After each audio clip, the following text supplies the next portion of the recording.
All right, Coach, go ahead, opening statement. All right, yeah, solid first day, practicing without pads. I know I don't love that, but saw a lot of carryover from spring ball through the summer, and was able to do a lot of offense and a lot of defense today. Got some good punt work, and one day closer to putting pads on, one day down. We got to continue to improve. We got a lot of things to work on. But like y'all heard me say, I like our roster, and we got a bunch of good kids that are really talented. And a lot of people wanting to play for them. So we just got to continue to get better as a group, and looking forward to watching this tape. Looking forward to tomorrow. So with that, I'll open it up. You have to feel good about getting all those defensive backs back with all those guys out this past spring. Yeah, just feel good about all of it, Andrew. Just recruiting just the players we got. We got 113 players that somebody else wanted. It's been a lot of recruiting battles won over the last 3 years. You know that. You've written about it. And they're good kids. They've grown, and they've gotten better and better. And we got a lot of talent back there. A lot of guys. We got a lot of guys that have played a lot and played well, coupled with a lot of highly recruited recruits that have come in. So there's some intense competition back there. What's the loss of Zay Franks just kind of mean for that cornerback room? Well, we just love Zay. We love Zay. It's twofold. Number one, you hate it for him. But the other side of it is we're just so thankful to the good Lord that we were able to find him. Because that's something that's been with him, no telling how long in his life. It's so dangerous. And I just thank God every day that it notified us and let us find it for him, because that could have been a really tragic deal, and I credit Todd McCall, I credit Coach Ankar, I credit Zay, but really I just give all the credit and glory to God on that, because that could have been a terrible thing, and we love him and we'll miss him. Like y'all know, Andrew's question right before yours was, what about all that depth in the DB room? So we've got enough to overcome it. I think Zay would tell you that too. But we love Zay, and we're here for him. We're going to shoulder this burden with him. We're going to grow through it. God's got a purpose in this. Zay don't know what it is yet. I don't know what it is. But there's some underlying message for him that he's going to grow and learn through this. And I'm just excited to help him find that, to find what God's purpose is through all this deal as we're going to go through with him. Talk a little bit about getting one of the best pieces from your 23 class in here in Elijah Douglas. Oh, God, that was huge. Elijah was one of the top group of 5 signees in the country 2 years ago. Credit to Reed Stringer. Just one of the great problem solvers and eligibility creators in the country. Has been doing it forever. And Elijah and his family worked hard with Coach Stringer, and this has been a 1-year battle.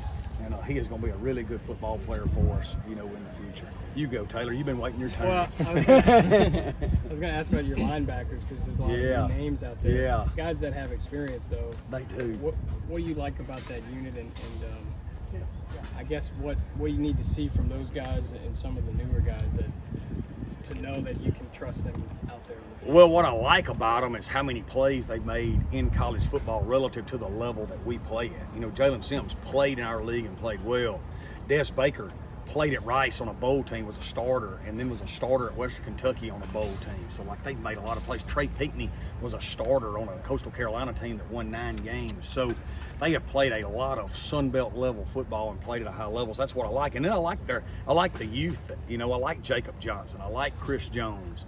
And, so I think we got a good mix of older maturity in there that has comfortability of making plays. It's not like they're going to play college football this game this year and be like, man, I wonder what this is going to be about. They played tons of them.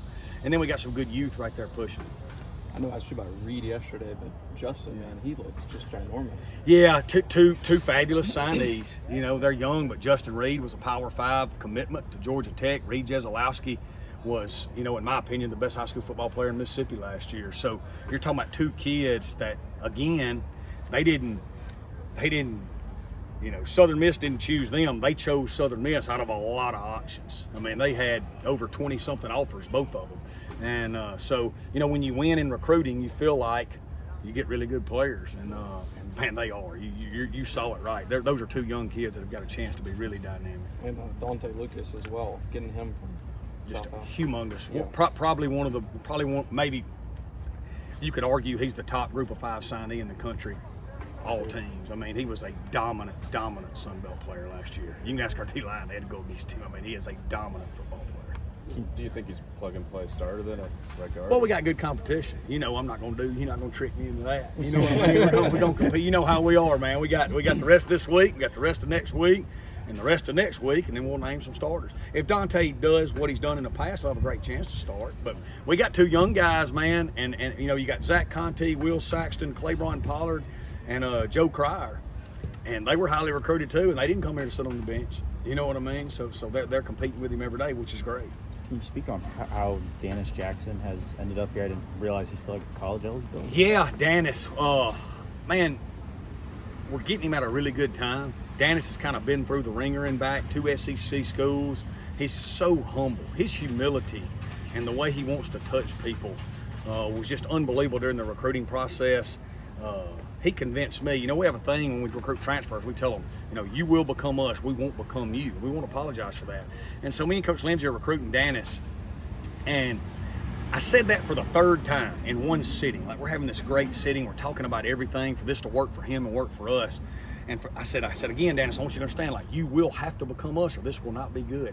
And after I said it the 3rd time, he said, Coach, I don't mean no disrespect, but can I stop you right there? And I said, sure. He said, you don't have to say that no more. You don't have to worry about that. I want to come home. I want to lift this university up. I want to matter again. And I said, Coach Lindsay, that's it. I'm good. I'm out of here. Dannis, I'm good. Y'all figure this out and get it done. We'll see you next week. And he's been that way from the moment we got him. Like, he just wants to, he understands that, because he's been through it. You know, he just understands if you help enough people get what they want, you can get what you want. You know, and I'm proud he's here. I noticed that the Barnes twins both had red jerseys on. Yeah, what's their status? Yeah, well, you know, understand. He was there in spring ball and they tore their ACL. I'm sorry if you didn't know. Yeah, no, they tore their ACL in spring ball, both of them. They'll be back. We'll get them back at the end of this season. Okay. I'm sorry, damn, if you didn't know that. I thought you did. Hey, another question about your linebackers, because another new guy transferring here, Avery Sledge. I wonder how you feel like he may be able to contribute. Big, long athlete, unbelievable football player at Forest County Ag. Another kid that we're getting on the 2nd go-around that wants to come home and wants to matter. We're playing him at Willie linebacker right now. Tons of athletic ability. I am looking so forward to him and Chad Williams together over a period of time. Chad coaching him, developing him like a baby bird, letting Chad coach him and develop him. He's going to continue to get bigger and stronger. He's going to help us this year. But I just think he's got a chance to be a great player before he leaves here. And, you know, phenomenal mom and dad. And glad he's back home. He should have been. He's excited to be here. You speak of status, Jameer Lewis. Excited about Jameer, one of the top junior college recruits in the country. You know, at one point he was committed to Ole Miss. And got him back home, got him back closer to home. Another guy that had Power 5 offers that we were able to convince to stay in South Mississippi. And, you know, he's got Jaleel Clemens in front of him, who's one of the top players in the country. But, man, I think Jameer, again, is going to be a really good player this year, and he's got a chance to be a great player as he continues to grow in our systems. Looks like he added some quality weight this summer. He has, and, yeah, we're feeding him, and he's growing, and he'll continue to add more. Are there measures that you guys are taking to cope with just the heat in these practices? We go early. You know, we hydrate them, but nothing no different than I wouldn't think anybody does. It's just part of it, man. It's Hattiesburg. We train in it all the time. You know, it just is what it is. We ain't from Minnesota.